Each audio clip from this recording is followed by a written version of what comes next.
Well, hello. This is the old professor here. I'm not currently teaching classes, but around here long enough to know a little bit of what it's all about. For a while with Lyle to begin this fall semester, I think there's no topic more significant, shall we say, more appropriate than the absent-minded professor. Oh, I tell you, when I was teaching full-time here many moons ago, I can remember one day after class in the afternoon and went back to the office, did some things, and then I went out to get my car. And I looked and looked and looked and looked, and I couldn't find a car anyplace. Every parking lot I'd thought of, everyone. I probably looked around for almost a half hour before it dawned on me that I'd ridden my moped that afternoon. It was right up there by the library where I'd left it.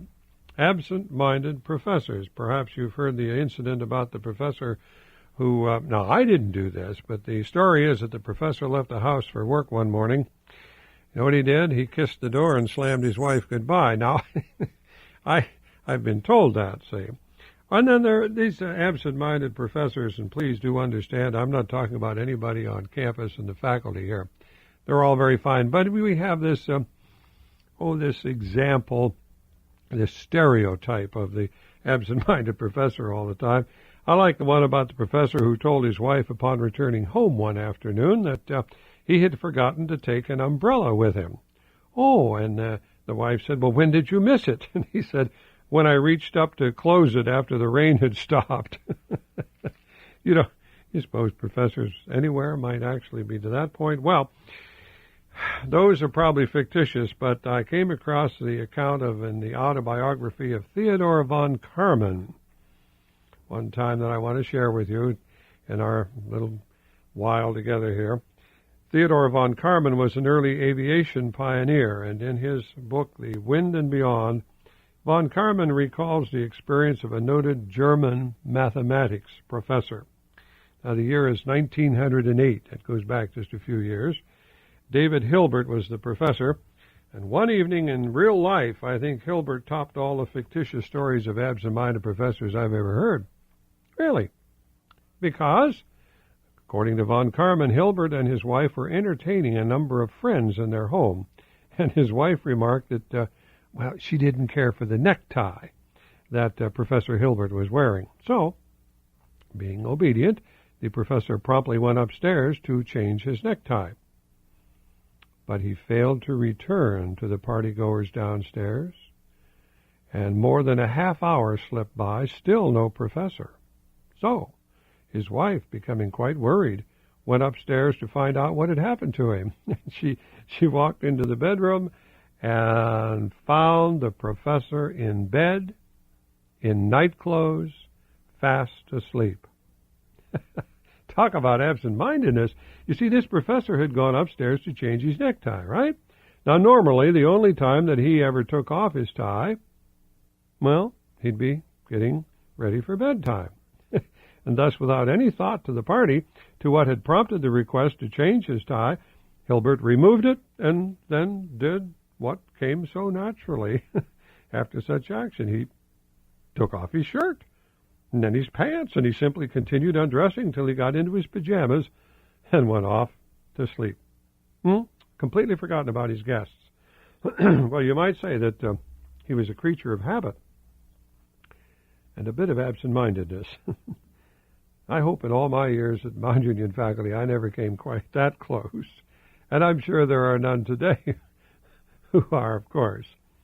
Now, if I can just remember what I was going to say when I started this program on A While with Lyle. I think I've forgotten what it was. See you next time. Well, hello, and the time seems appropriate to go back in time in this While with Lyle. I'd like to go back, way back, clear into the 1600s with you for just a few moments. Just a few moments. I'm thinking of all things about the movement for women's rights and women's recognition more. Certainly a movement of the 1994 era and of recent years in great significance and meaning.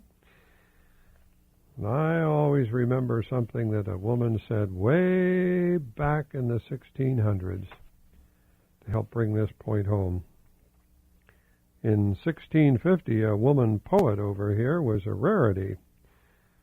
But there is a place in literary history for Anne Bradstreet. Born, we think, in 1612, deceased in 1672. She was our first American poet. No question about it. At age of 16, she married Simon Bradstreet. And Bradstreet came over, one of the first settlers of the colony in Massachusetts Bay. And Anne Bradstreet with him, well, she enjoyed writing poetry. I think it would be great if some of the leaders of the very significant and meaningful women's movement would realize some of the historic significance of, shall we say, one of their leaders, although there was no specific movement at that time, but there should have been then, just as now. Because Anne Bradstreet's, her poems, oh my, they were just wonderful. And with all of them, we can talk about many of them, take much more time than our little while with Lyle here. But the point is that in her published poems, and they were published back in England, when her poems were published, you come across just a few lines that suggest the whole point, even today, of the concern that some women have, and rightfully so, of their recognition. In the prologue to her poem, and I'm looking here particularly at the fifth stanza of a poem that we think that she was writing this poem in maybe 1643, somewhere around that era, maybe up to 1650. But what is she saying?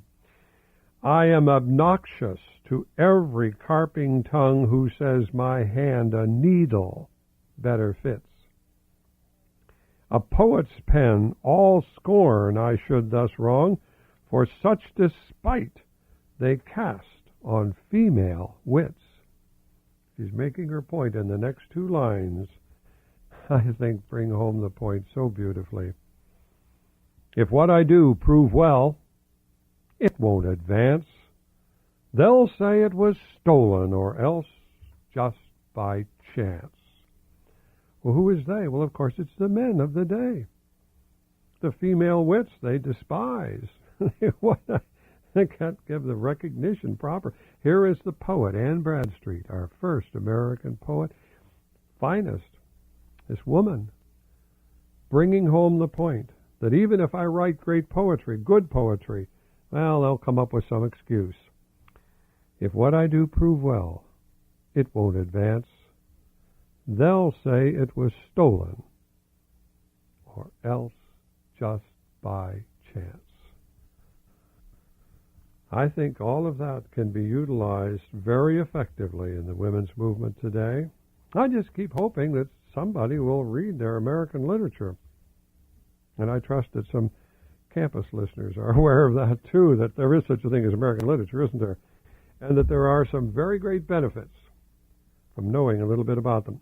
Read some more about Anne Bradstreet. You'll get some further insights. And take a look at her poetry, and you'll find out more about her talents. If what I do prove well, it won't advance. No, they'll say it was stolen, or else just by chance. But I don't plan to steal any more of your time. That's all for a while for Lyle today. Look forward to being with you again. Something into the mic. Something into the mic. It's hardly moving. Something into the mic. It's hardly going, but it is. That's all we need. You don't want anybody to hear it. All right.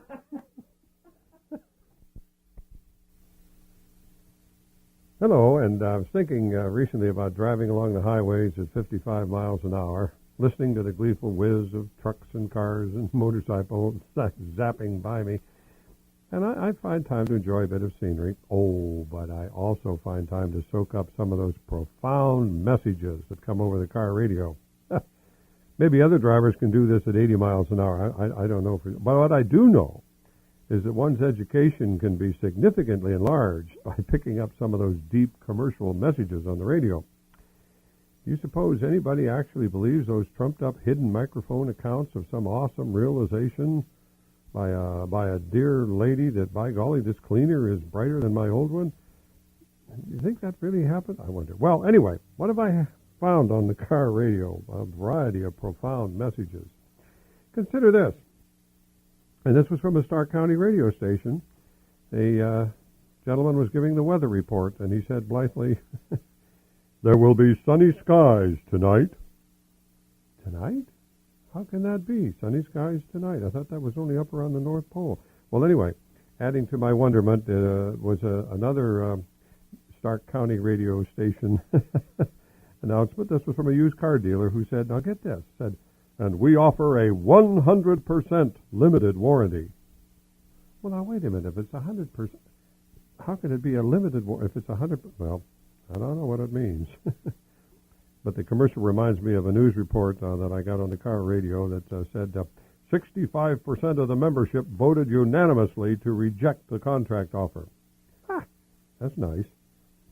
Sometimes it's just an individual word that causes problems on the radio, too. Now, I was approaching Interstate 71 some time ago, and on my car radio I heard an emotional preacher telling the world how Bible prophecy was coming true.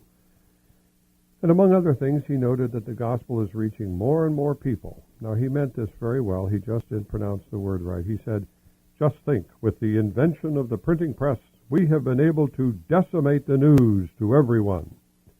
Decimate?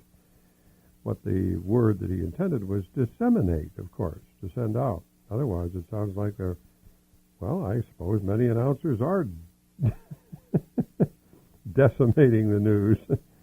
Yeah, they're killing it off. That's what they're doing. I think of another Stark County announcer saying, "There is considerable chaos in the Middle East tonight." Yeah, and considerable in his pronunciation, too.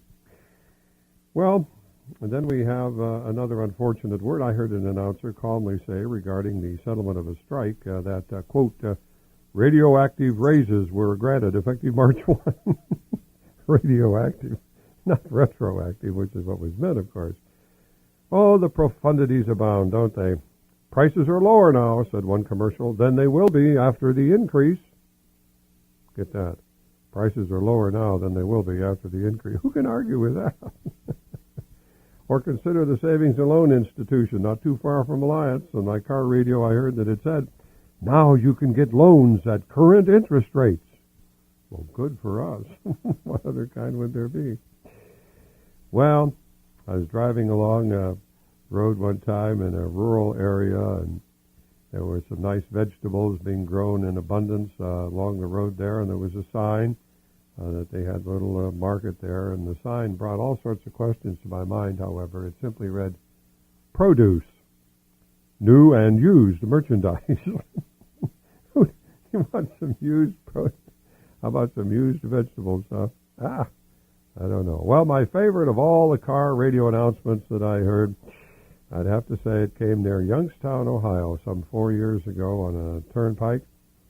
I can't get it out of my mind. It was on a Thursday evening. I was in the right-hand lane. I was just doing 55 miles an hour and, again, being buffeted by the tailwind of the semis and the cycles and so on. But anyway, I picked up a local sportscaster interviewing a high school football coach, and this is what I heard. Boy, this really...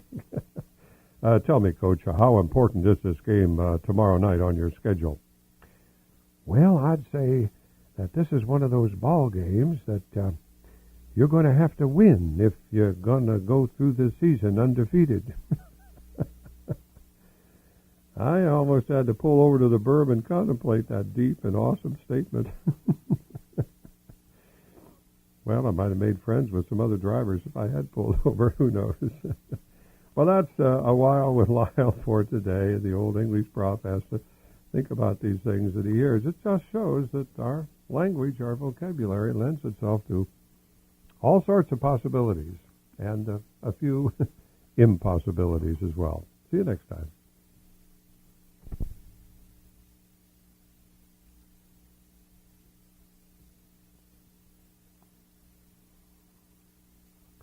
Some years ago, when I was teaching freshman English at Mount Union College, and found that our textbook referred to snarl words and purr words. Well, obviously, they were two useful ways to refer to terms in our vocabulary that are either very nasty or, I suppose, very soothing, you might say, as well. In any event, although nastiness certainly doesn't appeal to me as a primary ingredient in getting an education, I could see the worth of an assignment for the class using the text, a class in advanced writing, perhaps. And so, in any event, I was going to try it out in the English 100 class as well. And I would give them an assignment involving the deliberate use of a snarl word. Snarliness, after all, can be very lively. I have to grant that. I told the class to write a paper expressing your opinion on a matter of your choosing, but make a solid attempt to use some snarl words. Don't be bland or just general. Yeah. One student described the stupidity of a friend. Oh, he did a great job. He said, "This kid is so smart he'd lose a debate with a houseplant." And another student found this snarly phrasing. "He has about as much common sense as an ice cube." Get that. Gets the point across, though, I guess. Well, writing an opinion on the duplicity of network television program, a student picked up some football jargon to put the executives in their place. I remember this very well. He wrote, "It's time to throw the penalty flag at the networks and march off 15 yards for subjecting us to unsportsmanlike programming." Well, that wasn't a bad way at all to say that. Of course, football dominated many references of my students, and of a certain player on the Chicago professional team. One of my students wrote, this is pretty snarly, "I think he's about as talented as the fellow who writes the scripts for General Hospital." Ooh. But one student defended the talents of professional athletes. He put it in snarly terms, though. He said, "Remember, not everybody can be as a professional athlete. Ronald Reagan was a college football player, but he wasn't good enough to be a professional football player. Yeah, he had to settle on just being president of the United States." My goodness. And then there was another snarl in a paper talking about a particular person who said, "He's so ugly, I bet the doctor slapped his face when he was born." Speaking of football again, another student said, "So what if he scored a touchdown from 1 yard out? My grandma could do that, too, if she weighed 308 pounds. Well, those are snarl words. What about purr words? Nice ones, sweet ones, pleasant ones, huh? That's what the textbook said, purr words. Well, when one member of the class I asked to give an example of a purr word, it was obvious that he had not read the assignment for that day. He pondered. He said, "An example of a purr word?" The others waited anxiously in class, and I, of course, it was just merely a prelude to the purr word assignment, of course, but I said, "Yes, would you please give me an example of a purr word?" About 10 seconds went by, and then the young man brightened, and with considerable enthusiasm he said, "Meow."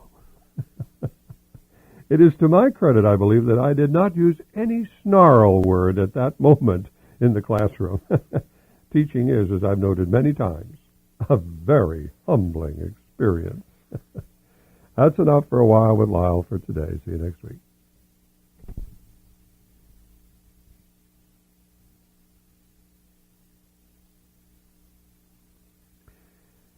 Hello. I think there's a fine line of distinction between great writers on one hand and just kids on the other.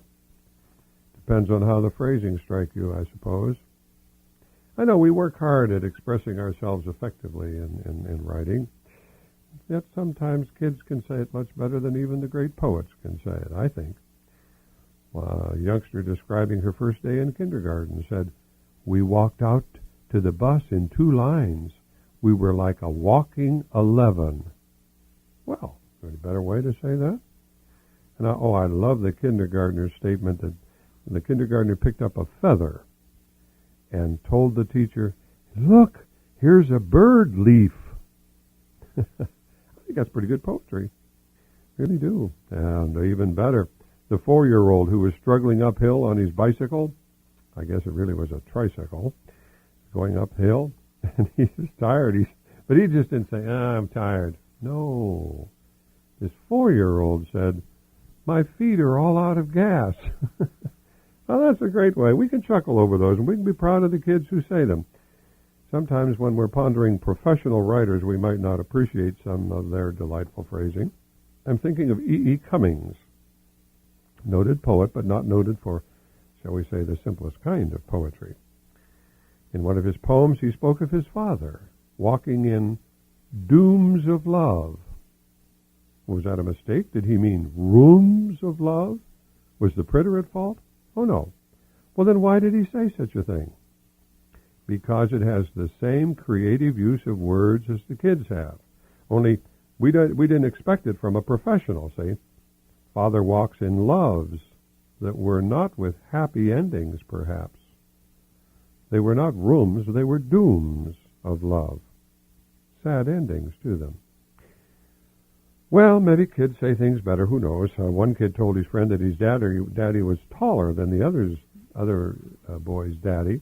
And I love this one. He said, and my daddy's newer, too. What an intriguing way of saying it. Anybody could say younger, but I guess newer does the job even better. Well, E. E. Cummings wrote of, now get this, the griefs of joy. Well, do they go together, those two words? Probably not.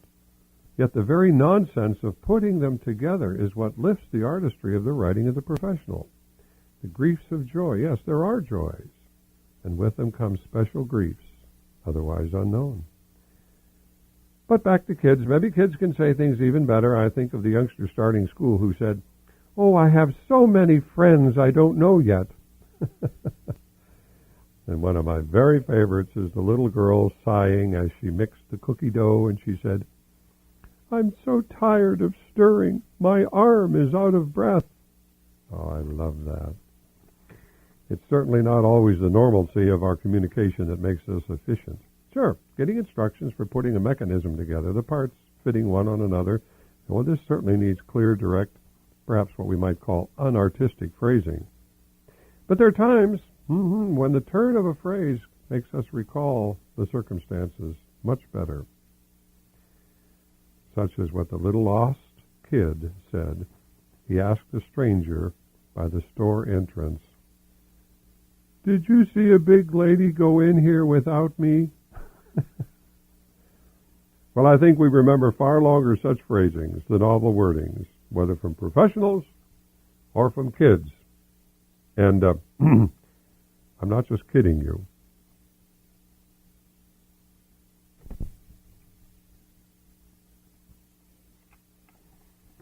Hello. Well, I'd like to just mention today a little item about a rather unassuming man many years ago, kind of a quiet fellow. He was a tennis coach at the high school where I was, and I was on the tennis team. I wasn't a very good player. I was rather proud of the fact that I really had actually made the team. I really made it in the sense that if the score was tied and we had to get down to the last doubles match, if we really needed it, then I'd get to play. That's the times, very seldom that I did get to play, but one day I learned something about what is a common failing among most of us. I think I could call it self-justification. See, our opponent that day was a very small high school, much smaller than ours, and here we were, 3-3, tied, and we'd have to have a final doubles match. And my turn, I'd show 'em. Late in the day, there were clouds. The sun had set before I took my place on the tennis court, and I did not play very well. The score grew more and more ominous. Oh, I hit the ball squarely, well, once in a while, but we lost the one-set match, 6-3. I'd failed. It was hard to believe, but I had failed. We lost to that little high school. Yep, I was embarrassed. Well, the team got into the car. Now, there was no fancy van for us, no name of the school emblazoned on the sides, just our tennis coach, Mr. Bill Gross, and his own four-door car. I doubt that he received extra pay for supervising the tennis team. Might have gotten mileage for his car, I'm not sure. Anyway, the players squeezed into the front and back seats, and there were comments by some of the star players, but then silence, and a deep, long silence as we licked our wounds, and I felt like everybody was blaming me, and I groused, and then I said, it was the official's fault. It was too dark out there. I couldn't see the ball coming at me. The match should have been called. I couldn't hit it right because it was so late. It was just too dark to play tennis. More silence. A couple of my fellow players nodded in agreement, and then our coach, Bill, drove on.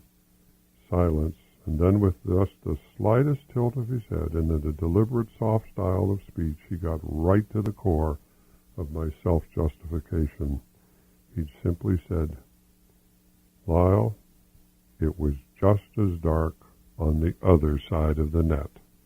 And I lost my argument right there. In retrospect, though, I gained something. Mr. Bill Gross taught me in one brief sentence the shallowness of self-justification, and I'm sure I've needed reminders through all the years since then, but one teacher set in motion that evening a lesson not found in the textbook. Well, sometimes the ones not in the textbooks may be the most important of all. Well, that's the end of our while together for today. I trust our paths will cross next week as well.